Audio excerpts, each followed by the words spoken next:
हाय, hello, नमस्कार. कसे आहात सगळे? आजच्या नवीन व्लॉगमध्ये तुमच्या सगळ्यांचं खूप खूप स्वागत. आज आपण आलो आहोत एका अतिशय अनोख्या आणि निसर्गाचं अद्भुत रूप दाखवणाऱ्या ठिकाणी. ते म्हणजे वायोटापू थर्मल वंडरलँड, न्यूझीलंडमधील एक ज्वालामुखी क्षेत्र. चला तर मग अनुभव घेऊया पृथ्वीच्या गर्भातील उष्णतेच्या आणि रंगबिरंगी गरम पाण्याच्या तलावांचा.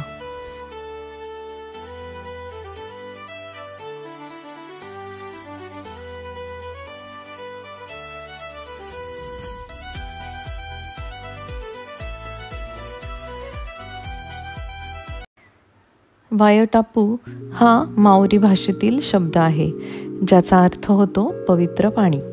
हे ठिकाण न्यूझीलंडच्या उत्तर बेटावरील रोटोरुआजवळ आहे आणि हे देशातील सर्वात सक्रिय जिओथर्मल क्षेत्रांपैकी एक मानलं जातं. इथे तुम्हाला दिसतील गरम पाण्याचे झरे, बुडबुडणाऱ्या चिखलांचे तलाव, सल्फरचा प्रचंड वास आणि रंगबिरंगी नैसर्गिक रचना.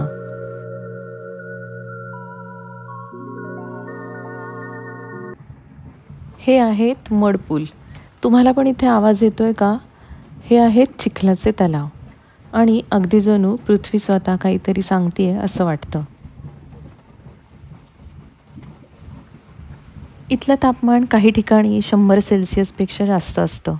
वायोटापूच्या आसपासचा परिसर भूकंपीयदृष्ट्या खूप सक्रिय आहे. सल्फरिक स्मेल हे इथं सामान्य आहे, पण काळजी करू नका, हे शरीराला हानिकारक नाही.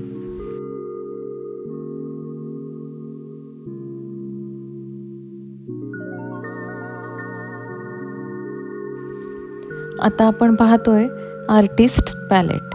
नाव जरी ऐकलं तरी समजाल की इतका रंगबिरंगी भाग हा इथे पाण्याच्या वेगवेगळ्या खनिजांमुळे लाल, हिरवा, निळा, पांढरा अशा रंगाचे मिश्रण तयार झालं आहे आणि खरंच वाटतं निसर्गाने स्वतःच पेंटिंग केलंय.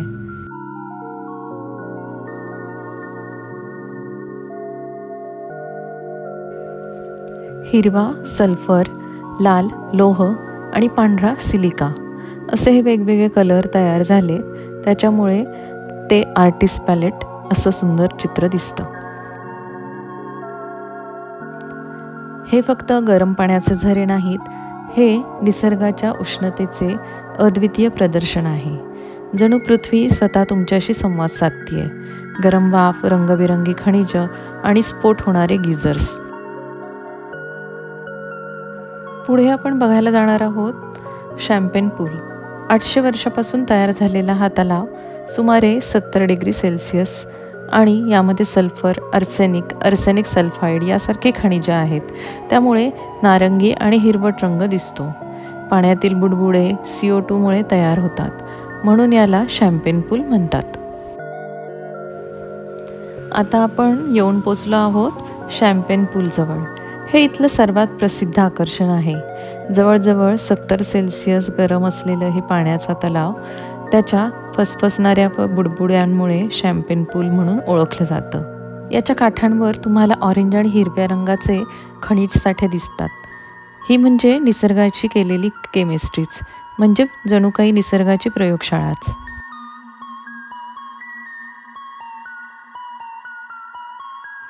तर हा होता आपला वायोटापूचा प्रवास.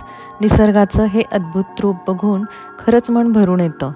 तुम्हाला हा व्लॉग आवडला असेल तर लाईक, शेअर आणि सबस्क्राईब करायला विसरू नका. भेटूयात पुढच्या व्लॉगमध्ये. धन्यवाद.